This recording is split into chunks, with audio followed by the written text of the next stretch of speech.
Yeah, sorry about that. Um, but yeah, I apologize for there not being an episode last week. In all honesty, I have not liked the last two episodes that I did. I felt like I didn't put as much effort into them, as you can tell by the short runtime. And I want to do the best that I can to give the best content possible. And with that being said, let's dive right into this week's reviews. Starting off with a film that came out about 2 weeks ago. That film is, of course, DC's Black Adam, starring Dwayne The Rock Johnson, Aldous Hodge, Noah Centineo, and Pierce Brosnan. Now, this film has been in development for quite a long time. I think since like 2007. Um, and yeah, this. Let's talk about Black Adam. In all honesty, it's a movie that could and should have been really good, especially judging by that first trailer we got. But it ended up just not being that good. Now, don't get me wrong, there were parts of it that I actually really liked. For starters, the action sequences were very, very well done. After all, this movie was directed by Jean Collet Serra, a man a man known for directing a couple of Liam Neeson action films in Nonstop and The Commuter. So there's that. But like I said, the action sequences were very well done, and the use of slow motion was actually really, really interesting. I did like that a lot. I also really liked a couple of the performances, particularly Aldous Hodge as Hawkman. He did really good, and I really want to see him do more films. And Pierce Brosnan as Doctor Fate was actually really good as well. And I really, really want to see a Doctor Fate movie or TV show now more than ever. But let's talk about some of the things that I did not like, and who boy, there is a decent amount of them. First off, the writing. It just was not good at all. They focused a lot on these human characters that I honestly could not care less about. The villain was super, super underdeveloped and just really bland in general. In mo- and speaking of bland, let's talk about The Rock. His character, like, obviously he had a couple of badass moments in the film, but overall, his performance was just super, super wooden. Like, he was just, like, in all honesty, it felt like he was playing his version of the T-800 from the Terminator. Like, he was just so wooden and stiff. And keep in mind, this was a passion project of his for many, many years. And and his performance shows that he honestly did not care. And I don't want to go off topic, but The Rock, The Rock, like in his last couple of movies, he's just go he's just going on off fumes. Like, he's just putting in the bare minimum, just doing his be- just do just doing movies where it honestly just feels like where I don't really know how to say it, but he's just doing the bare minimum when it comes to his performances. He just he just shows up, cracks a couple of one-liners, beats people up, and leaves. And I really, really like The Rock. I liked him in the Fast and Furious films. I liked him in Moana, but I just really, really want to see him do something else with his career. Because at this point, he's just becoming the modern day Arnold Schwarzenegger. Except the only difference was that Arnold Schwarzenegger was funny and talented. And I cannot deny that The Rock is also funny and talented. The problem here is that he chooses the wrong movies to showcase his talent. He needs to do better films. And it can be said for a lot of people. Ryan Reynolds, Kevin Hart, Mark Wahlberg, etc., etc., etc. And yeah, I've kind of gone off topic a bit. Let's get back to Black Adam. Let's see, what else can I talk about? Oh yeah, the visual effects. They were nice, but in all honesty, it just looks like every other superhero movie, and that's I really expected a lot more from them. And like I said, the visual effects were nice, but like I said, it just looks like every other superhero movie nowadays. Oh, and also speaking of performances that aren't really that good, Noah Centineo, everybody. While I did like his character, like Adam Smasher was interesting. The problem here is that he honestly just felt way too much like the DCEU's equivalent of Spider-Man. Like he had like the quirky dialogue and the attempt of a relationship with the female character. I Her name escapes me. I apologize. But hey, I will give him props for trying. And of course, like in the movie, his uncle is played by Henry Winkler. And it was fun seeing him for about a minute. And yeah, he's just someone that I genuinely would not expect to see in a superhero movie. But then again, we're living in a world where Owen Wilson and Ethan Hawke are in the MCU. So there's that. And last but not least, Viola Davis is in this movie for a hot minute.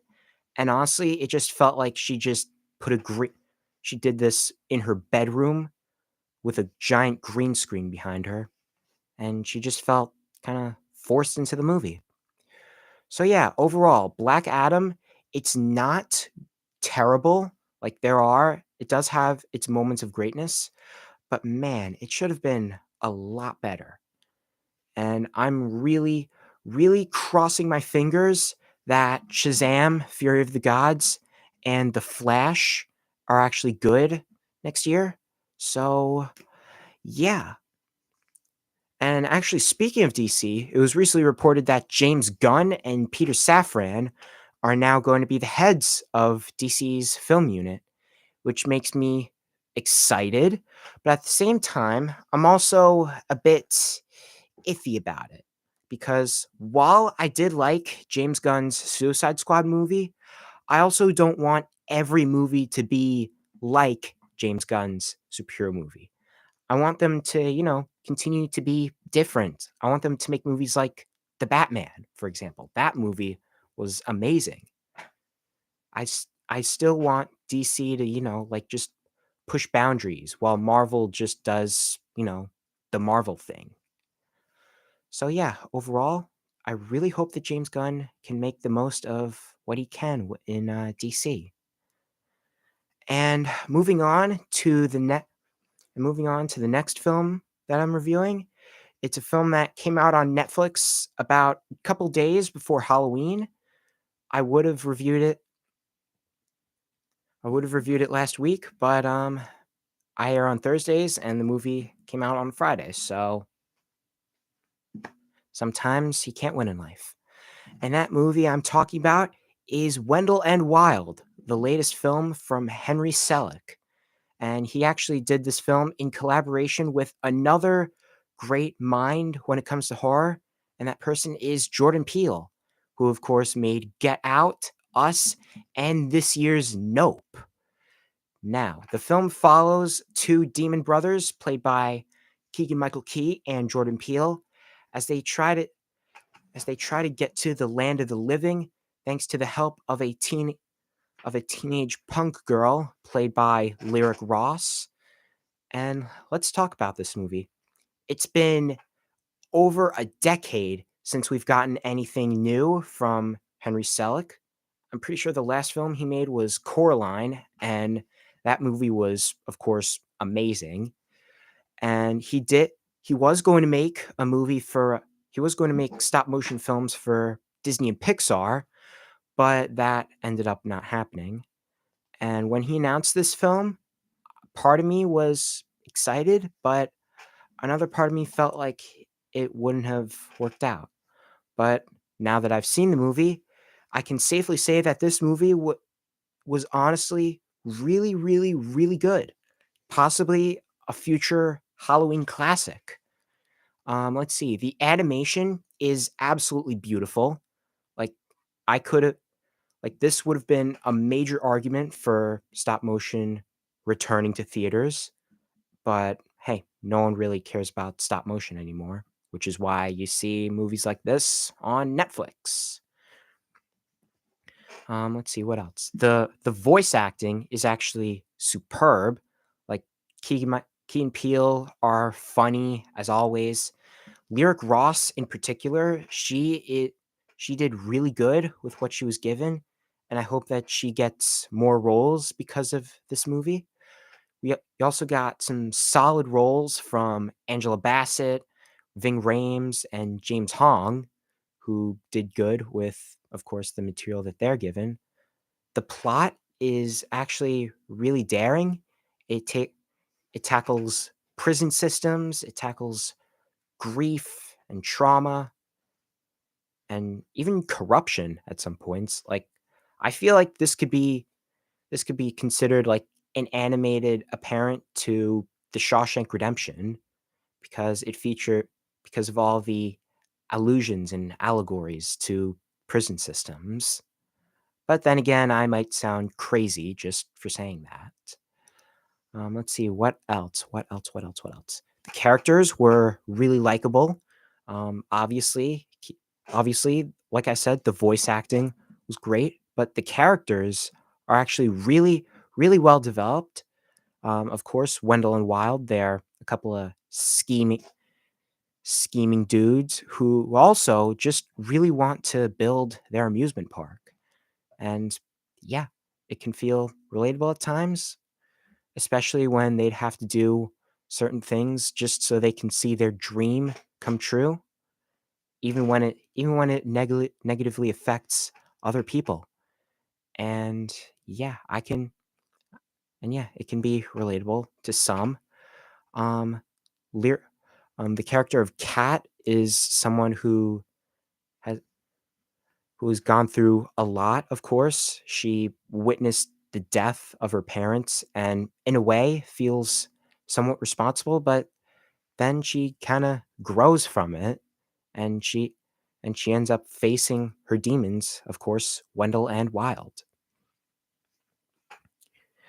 And yeah, what else could I say about this movie? Oh yeah, the soundtrack was actually really, really well done. Um, since the character of Kat gives off a major like punk rock vibe from it, like uh, what am I saying? Um, like the character of Kat is like a major punk rock type, and because of that, the soundtrack is filled with a bunch of punk songs. Most namingly, most namingly, we have "Cult of Personality" by Living Color. And for all my wrestling fans out there, you know that as the theme song to CM Punk, but I don't think we're allowed to talk about him anymore because of what he's been doing in AEW. And yeah, overall, Wendell and Wild is a great movie. I highly recommend it if you like Henry Selick's work. I recommend it if you like Jordan Peele's work. And overall, like I said, I can see this film becoming a new Halloween classic in the vein of something like Trick or Treat or Ready or Not or something like that. And let's see.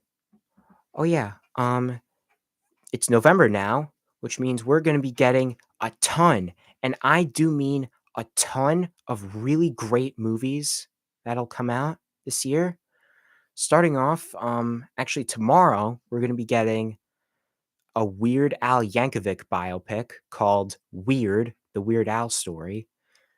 And as someone who's not really a fan of Weird Al, I can personally say that after watching the trailers for it, I'm genuinely really excited for it. I'm excited to see what Daniel Radcliffe can bring to the role. I'm really excited to just see how balls to the wall it can get. Like Like, it honestly feels like a parody of musician biopics like Bohemian Rhapsody, for example. As you can tell by the poster, which is just weird at which is of course a parody of Bohemian Rhapsody. And yeah, the film will be coming out on tomorrow, Friday, November 4th on Roku. Yes, Roku. The thing that would be the thing that is like Amazon Amazon's Fire TV thing, except different. And moving on to November 11th, we have the long-awaited and much anticipated Black Panther: Wakanda Forever. Sorry about that. Um, Now this movie genuinely worries me because, well, for starters, the MCU has not been the best, especially during Phase 4. But then again, they all but I could be wrong. I mean, Loki, Spider-Man: No Way Home, and Werewolf of Night recently have been really good, but the rest of MCU Phase 4, yeah, it just hasn't really been good as of late. But this movie does look promising, especially coming from the trailers, and it is pretty ballsy of Marvel to be doing this, especially after the death of Chadwick Boseman in 2020. However, I fully trust director Ryan Coogler that he can make a good movie despite all of the circumstances surrounding the film. And yeah, hopefully we can see hopefully we can see this movie be good when it comes out on November 11th.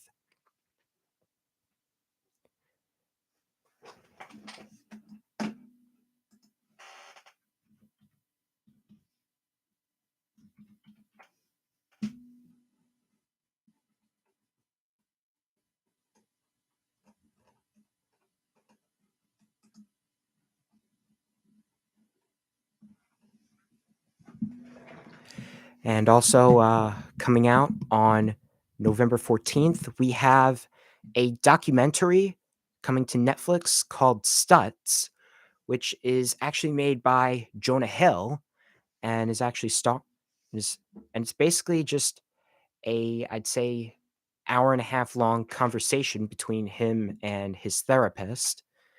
And I only knew that this movie was existing since like I think like yesterday or 2 days ago. But I saw the trailer and I'm genuinely interested. I mean, Jonah Hill has done a lot for his mental health, and I cannot be more proud of him because, he's Jonah Hill. He's been through a lot, and I truly do appreciate him doing what he can to repair his mental health. Anyways, the film will of course be directed and starring Jonah Hill as well as his therapist Phil Stutz, who is the subject of the documentary. And like I said, the film will be released on November 14th, 2022. Now, moving on to, I think, November 17th or 18th, I think. Actually, yeah, November 17th. November 17th, we will be getting The Menu from Fox Searchlight Pictures. The film will be hang on one second.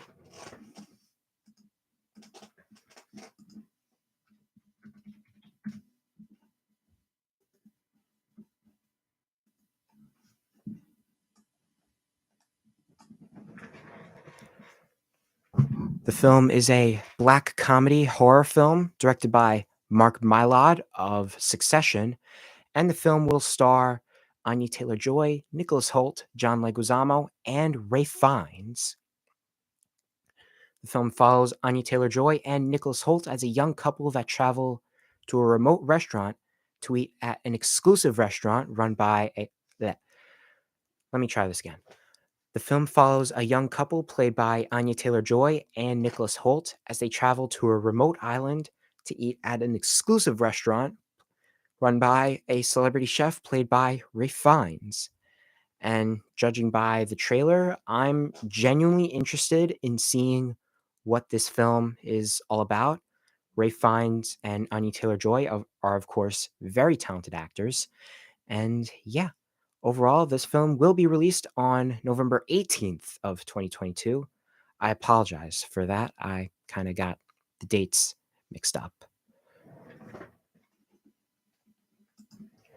But also on November 18th, we'll be getting a new film released onto Apple TV Plus, and that film is actually a Christmas musical starring Will Ferrell, Ryan Reynolds, and Octavia Spencer.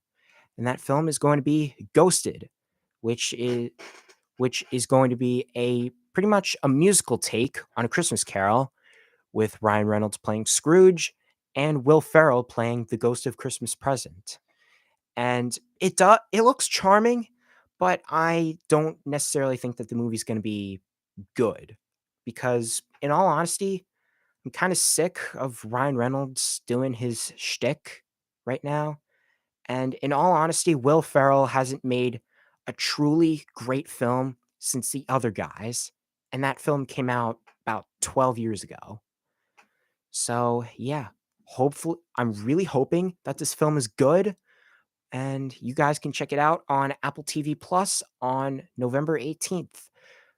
Well, it is going to be getting the a limited theatrical release the week prior, which means it'll be in competition with Black Panther: Wakanda Forever, but hey, it's a limited release.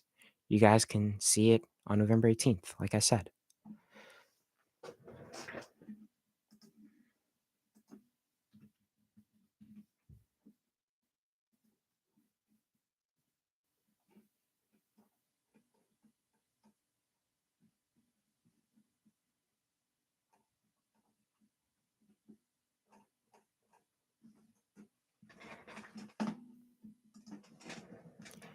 And actually, one film that I forgot to mention, like after Black Panther: Wakanda Forever, was actually the latest film from Steven Spielberg, and that film is The Fablemans, which is a semi autobiographical film of his life and how he about like his childhood and how he became, you know, Steven Spielberg.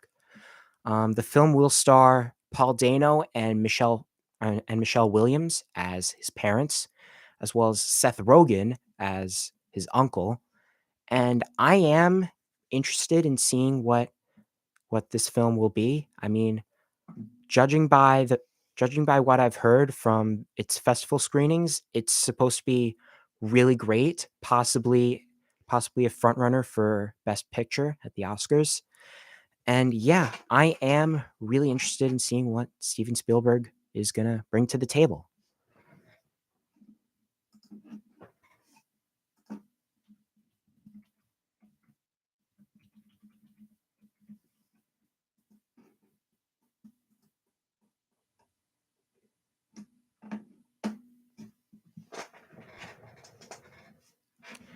And moving on to November 23rd, we actually have a couple of movies coming out, like just before Thanksgiving. First off, we have the long awaited sequel to Knives Out called Glass Onion, a Knives Out mystery, which surprisingly is going to be released on Netflix. However, it it is being released in theaters on November 23rd for about a month, and then it'll be streaming on Netflix around Christmas time. And I absolutely loved Knives Out. I think this movie is going to be awesome. The film will follow a tech billionaire played by Edward Norton who travels to Greece with his friends, who will be played by Janelle Monáe, Catherine Hahn, Leslie Odom Jr., Madeline Klein, Kate Hudson, and Dave Bautista. And like a, and this it is of course Knives Out is a murder mystery, and of course a murder will probably happen. And who will come to solve it but Benoit Blanc himself, Daniel Craig. And and I'm like I said, I'm super excited for this movie. Like I said, I loved Knives Out, and I think this movie will probably be good. Will hopefully be really good, maybe even better. And I'm just I'm just really excited to see Dave Batista play an influencer. So, yeah. Like I said, the film will be released in theaters on November 23rd, and it will be streaming on Netflix about a month later. So there's that. Also, on November 23rd, we will be seeing Disney's latest animated film, and that film is Strange World, starring Jake Gyllenhaal, Gabrielle Union, Lucy Liu, and Dennis Quaid. Quite the interesting cast we have there.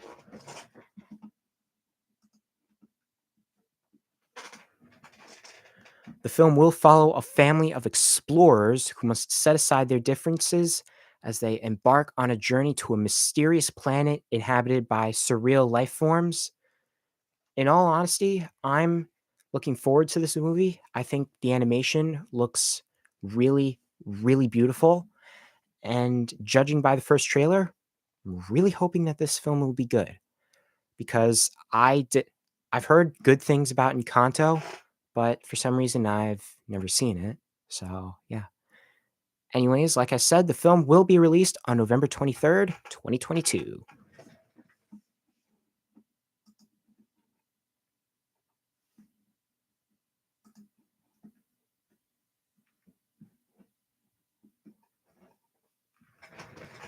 Next up, we have a film that technically will be coming out on November 18th. However, its wide release is on November 23rd, so might as well count it here. It's going to be Bones and All, the latest film from Call Me by Your Name director Luca Guadagnino. I, I sorry if I butchered the name, but yeah, that guy. Anyways, it's going to be a coming of age romantic road film about two cannibals played by Taylor Russell and, of course, Timothée Chalamet. And the film will take place in the 1980s, and they will be joined by Mark Rylance, Michael Stolbarg, Chloe Sevigny, and surprisingly, director David Gordon Green, who gave us, of course, Pineapple Express and the recent Halloween trilogy. Now, I have seen Call Me by Your Name, and to be honest, I absolutely hated it. Like, Timothy Chalamet did a great job, but the movie just kind of creeped me out. And this film is no better. Of course, it stars Timothy Chalamet as a cannibal. In all honesty, I might not see it because, it'll be it'll probably be all sorts of creepy, judging by the trailer. And in all honesty, I'm just gonna wait for it to come out on Prime Video. Why is that? Well, because the film is distributed by MGM, and MGM is owned by Amazon now. So, yeah, makes perfect sense. Anyways, the film will get a limited release on November 18th before its wide release coming out on November 23rd.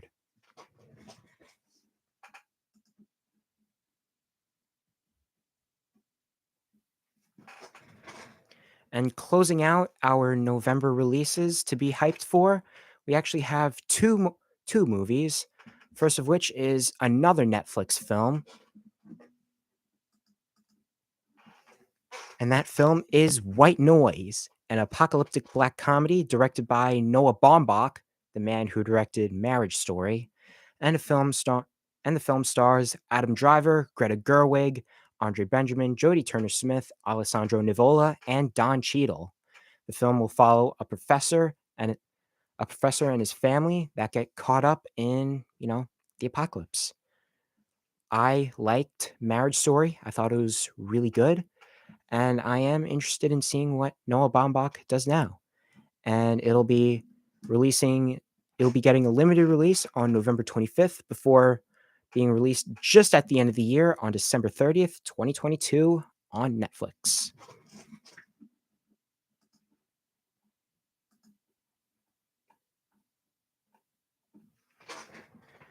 And finally, closing out our November releases to be hyped for, we have The Sun, the newest film from Florian Zeller, the director of 2020's The Father, which gave Anthony Hopkins his Oscar for Best Actor. And this film stars Hugh Jackman, Vanessa Kirby, Laura Dern, and the father himself, Anthony Hopkins.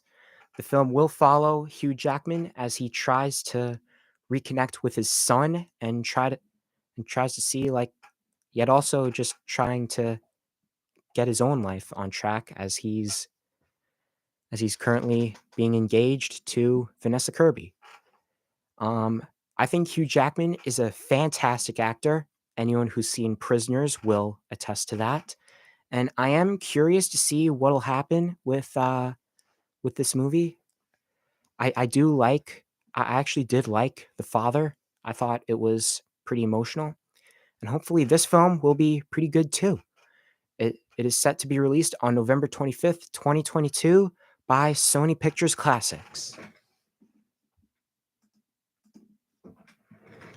And that is all for today. We actually managed to go over a half hour, surprisingly. Um, like this video. I really hope that you guys are liking this series, and I will see you guys next week with my review of Weird, the Weird Al story.